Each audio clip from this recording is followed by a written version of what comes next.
रात की स्याही ने पूरे रेगिस्तान को निगल लिया। इजिप्ट की वीरान रेत में एक खोया हुआ पिरामिड खड़ा था, राजा अमेनफिस का प्राचीन मकबरा। कहते हैं कि इस पिरामिड के अंदर अनगिनत सोने के खजाने छिपे थे, लेकिन ये खजाना सिर्फ सोने से भरा नहीं था, ये एक भयानक श्राप से भी बंधा हुआ था। अमेनफिस इजिप्ट का एक निर्दयी राजा था। वह अपने खजाने का पागलपन की हद तक दीवाना था।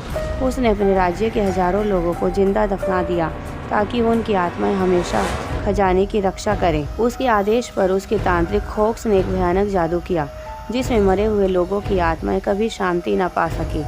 जो भी मेरे खजाने को हाथ लगाएगा, उसे मेरी आत्मा का क्रोध भस्म कर देगा। ये इजिप्ट के राजा का ऐलान था और उसने ये आखिरी चेतावनी सबको दी थी, जिसे दीवारों पर खून से भी लिखा गया था। सभी दोस्त खजाने की खोज में इजिप्ट पहुंचे। उन्होंने सुना था कि खोया हुआ पिरामिड हाल ही में रेत के तूफानों के बीच दिखाई दिया है। लालच में अंधे होकर वे उस पिरामिड में घुस गए।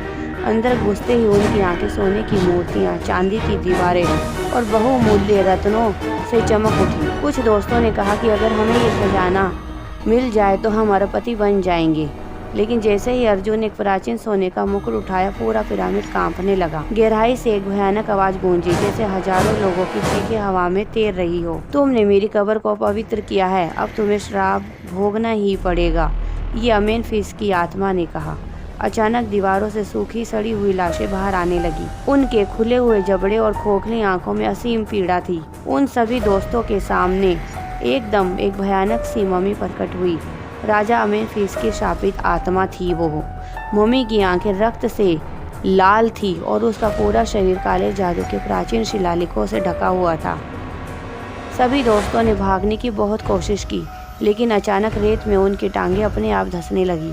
उनके शरीर धीरे धीरे पत्थर में बदलने लगे। कुछ दोस्तों ने पिरामिड से बाहर निकलने के लिए दौड़ लगाई, लेकिन मम्मी ने अपनी हड्डियों से बना हुआ हाथ उठाया और हवा में अजीब से संकेत बनाए। अचानक कुछ दोस्तों की चीख निकल पड़ी और सना की आंखें अपने आप जलने लगी। अर्जुन का शरीर अकड़ गया और उसकी हड्डियां अंदर से टूटने लगी। अब सभी दोस्तों की आत्माएं राजा अमेनफिस की दास्तां में बन चुकी थी। पिरामिड फिर से शांत हो गया।